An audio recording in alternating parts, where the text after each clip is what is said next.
Anthem is basically a game that falls short of almost everything it tries to accomplish every time I started any mission. Oh, fuck! You may have heard about the abysmal and lengthy load screens that litter every single aspect of Anthem's game, and I guess these are as good a place to start as any. You will spend a huge amount of time staring at these boring, generic and tedious load screens. In an immersive and free-flowing open-world game in 2019, it's basically unforgivable. You start the game, load screen. You enter the mission, load screen. You find a mission, load screen. You enter a cave in normal gameplay, load screen. You leave a cave, load screen. You want to head home, load screen. You want to check your javelin, load screen. You want to leave your javelin's customization, load screen. Load screen, load screen, load screen, load screens! This is 2019. I have never, ever encountered so many load screens in any game I have ever played, period. Each time that infernal loading screen pops up, it feels about as long as our Brexit negotiations with Brussels. These load screens aren't even littered with interesting images or tips or moving music. I have seen a total of 3 different static images, heard one mundane piece of music, often nothing at all, and that slowly moving line at the very top. Talk about immersion diversion! I like that phrase, I might coin it. Nothing kills the pace of drama or of a battle quicker than halfway through chasing down a bad guy, you have to wait for 1.5 minutes to open your door, all the while staring at a fucking terrible load screen. I don't know how they screwed this up so royally. I get that in a massive open world there may be need for loading screens to get you in and out of its lush forest exteriors, but multiple load screens in one 7 to 10 minute mission? I don't even know what more I can say on this. The load screens are brutally bad, but really are the tip of a Titanic sinking iceberg that's on a collision course with your wallet. Before I go any further, I want to let you know it's not all bad. In fact, some parts of Anthem are downright awesome. The javelin flight and terrain traversal is simple and simply stunning. It's a joy to fly and fight enemies, or just to explore the achingly beautiful world around you. The flora and fauna, the cascading waterfalls, the burning, blazing sunsets, the stormy weather systems, the dark, watery depths filled with luminescent jellyfish and strange hidden beasts lurking behind the indigo shadows. It's a beautiful game with tons of detail, even after the downgrade from the E3 reveal. Some might say it didn't happen, it definitely did. It was a massive downgrade. However, it draws you in and lets you play in a gorgeous sandbox. The story, although nothing to write home about, does the job, and the cutscenes are fabulous, with great facial animations and pacing. The javelins themselves are awesome machines of death and brutish elegance. Each feels unique, with their own abilities and traversal methods, plus they just look awesome. The combat is great, the gunplay feels beefy, and the explosions both visually and auditorially are awesome. Alas, despite some rather splendid foundations, this is where the positives start to evaporate, and quickly. The only part of Anthem that isn't whittled away to banal, blithe bullcrap is the Iron Man flight simulation and the open world visuals. Everything else comes crashing down around it, just like waking from a wonderful dream where you're filthy rich and ravishing fabulously filthy foxy ladies. Groggily, you realise that none of this is real. You're not rich. You don't have a playboy lifestyle, and that beach you were getting from a fiery redhead is actually Paulie, your pet pug, caught looking for his treats between your sheets as he stumbled across your dilapidated pork sausage. Anthem, in many ways, is like that dream, and as Donald Trump would say, it's fake news. Oh god, that was terrible. Sorry, I won't do that again. The cutscenes that do really look great don't translate to the actual game. The flora and fauna, although impressive, are a literal handful of the same few animals and beasts lazily flung around the world here and there willy-nilly. The story turns out to be uninspired and its villain forgettable and unthreatening. The NPCs in Fort Tarsis are so far from interesting, it hurts. It actually physically hurts. It hurts me, and add nothing to the player experience, save for robbing any said player of hours of their lives whilst you listen to inconsequential drivel with absolutely no bearing on the story. In fact, Fort Tarsis might actually be the longest and most boring of the load screens in the entire game. It's devoid of life. Nothing really happens or changes. In early footage and reveals, here we go again, Fort Tarsis seems to hum with life, bristling with children and merchants and colour and sound. In reality, it is a totally soulless and slow jog through syrupy shite that only adds to a player's frustration. I'm not kidding. It really is bad. I spent a total of 16 minutes speaking to a handful of golden marked story missions and NPCs, clicking and skipping past almost all of the dialogue, something I have never done in any game before, as it's just so boring. I mean, so goddamn boring! It's boring! That was 16 minutes of crap to play 7 minutes of a mission, with 2 1 to 2 minute loading screens either side. At no point did I feel particularly interested in the story. I even turned Anthem on, hopped into Fort Tarsis, spoke to one NPC, went to load a mission and just thought, no, I can't do this today. And I turned the game off. Another first for me. I've never done that on any game. I doubt I ever will. Well, it depends if the game's terrible or not, but I don't know how damning that statement previously, the one I just said about turning off the game, is, but I doubt that I'm the only player who's done this, and I doubt I'll be the last. The issue isn't that Anthem is bad, it's just not what we were promised, and what it delivers is a mixed bag of awesome moments and unbridled corporate greed and ignorance.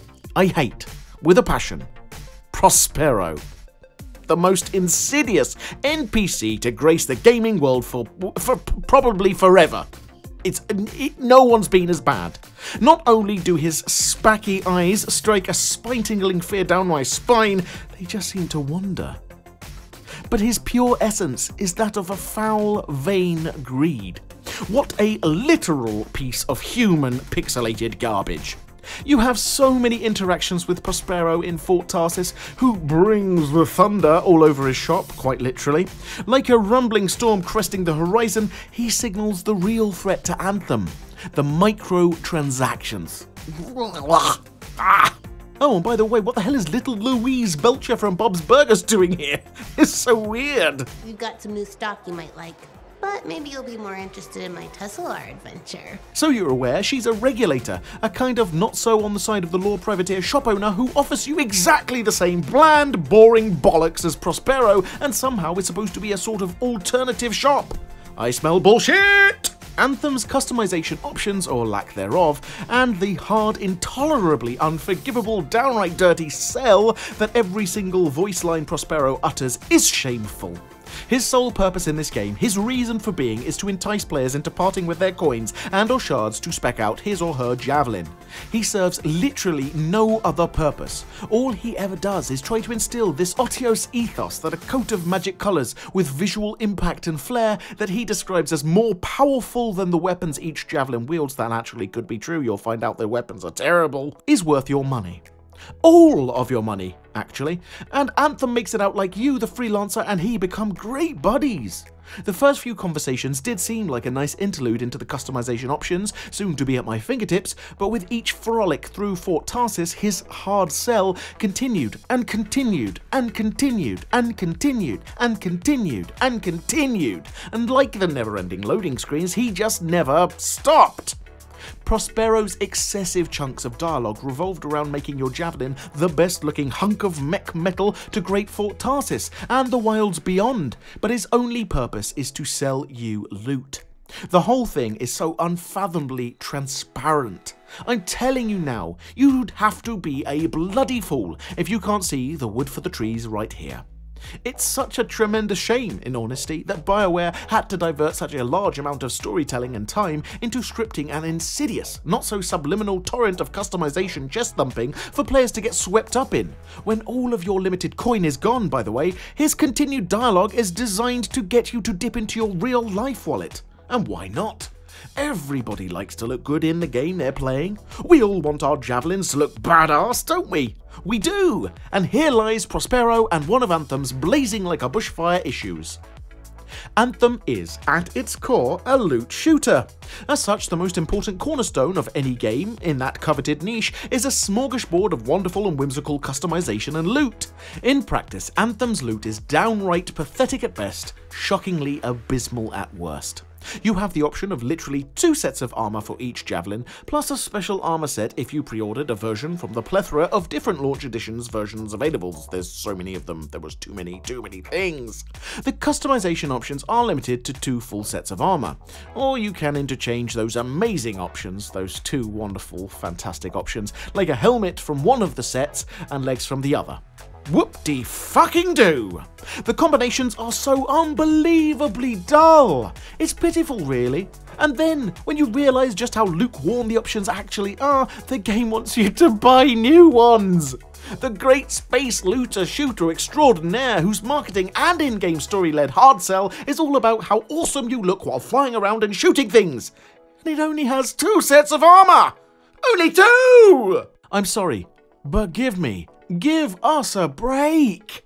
You give us a washed-down version of your game, a downgrade from E3, almost low launch content, a mediocre story, and almost no customization options or loot, and then you want us to pay for more.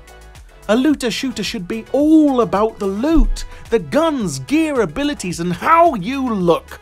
Shaders in Destiny, Stetsons and objectively camp leather chaps in Red Dead 2. BioWare, you dropped the ball here. The only ball you needed to clutch onto!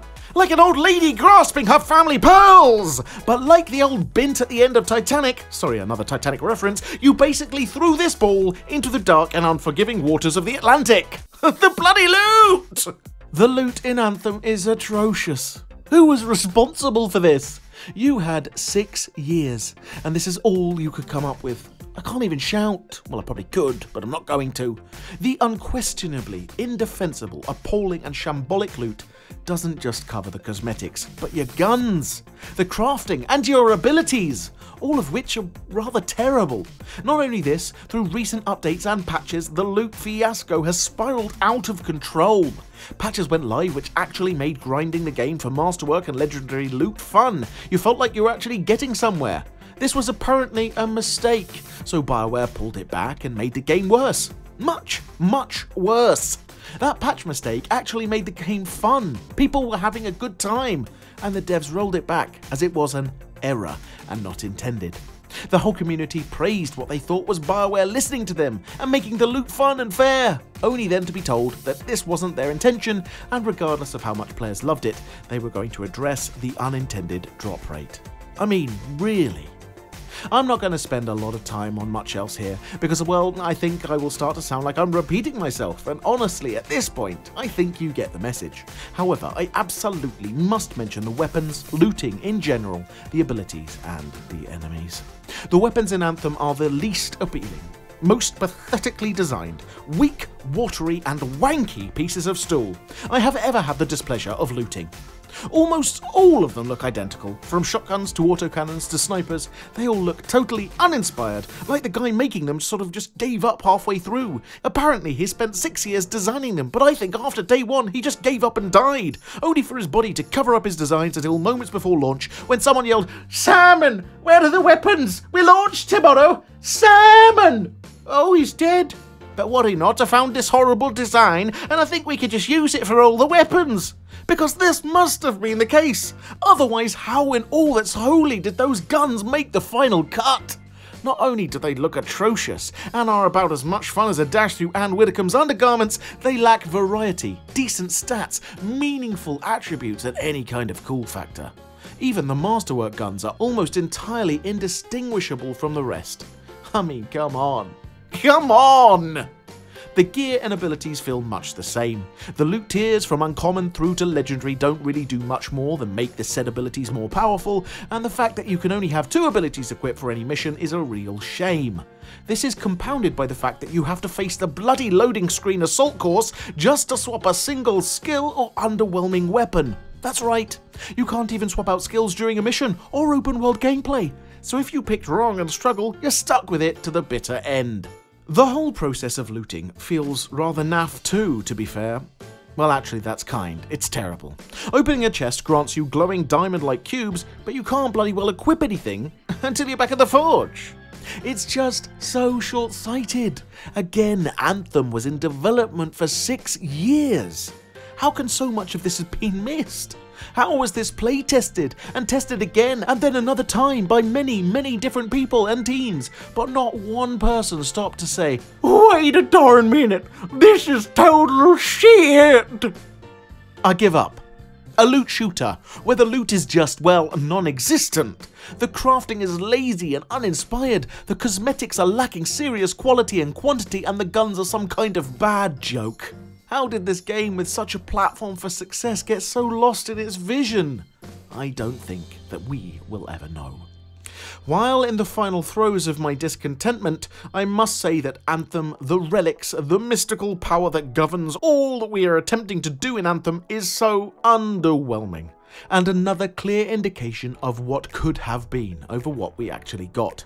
The relics are said to twist gravity, turn people inside out, teleport us to different dimensions. Hell, they even split Matthias into 3 separate Matthiases. But when we face them, work with them, interact with them, all they ever do is spawn in wave after wave of boring enemies. It's just so boring. They could have done so much with this and did literally nothing. These are world-changing events. These are pieces of technology that can literally terraform the world, and all they do is spawn in bloody dogs. We have all played hundreds and hundreds of hours of stand here, defend that, defeat waves of enemies, rinse and repeat. Most of all of Anthem's activities revolve around that premise, so it's so sad to see that these special relics do nothing more than the status quo. Finally, before I wrap things up, let's pay our respects to the bad guys. The things that we want to smoosh and destroy. These are boring bullet sponges that are badly designed, have terrible AI, and are mostly recycled clones of each other. We have 3 main sets of foes, the natural order of beasts ranging from scorpions that spit balls of acid, to flying wyverns that shoot balls of caustic fire at you, to the scars that seem totally obsessed with wearing stupid bug helmets, and the Dominion, which are much of the same but just follow the monitor, the worst of the enemies. Although not a bad concept, he just isn't fleshed out. He isn't really threatening. He doesn't really do very much of anything, and after the initial meeting you don't really spend very much time or do any real missions that make him meaningful in any way. He was, as with all the enemies, a missed opportunity. In fairness, I think that sums up Anthem. A missed opportunity. And it is such a colossal shame. Now please don't get me wrong, although I've been critical, and fairly so in my opinion, Anthem isn't a bad game per se. It has many redeeming qualities, and the general gameplay loop of fighting and flying is a lot of fun. However, it just doesn't quite fulfill BioWare's grand vision, and falls even further away from its true potential. It does have potential. It has some wonderful foundations on which Anthem could build something truly special, but we didn't expect foundations. We didn't buy foundations. We don't want foundations. We wanted, paid for, and expected a full-fledged, finished and expansive experience with frivolous fun, with loads of loot, a world of wonder, and a generous grind. What we got was a beautiful but mostly banal experience that many won't play long enough to eventually uncover its full potential. However, I just don't think that they can right the wrongs with Anthem, as the main issues are strands of the game's DNA that would likely be impossible to reinvent or alter in a meaningful way. What a shame. I repeat, what a colossal shame. Anthem unfortunately does not get the DRBC stamp of approval as it stands, weeks after release with many patches under its belt and with the endgame in full swing, if you can call it that. I can only give this game a 3 out of 7 rating, and that might be generous. I wanted to love Anthem.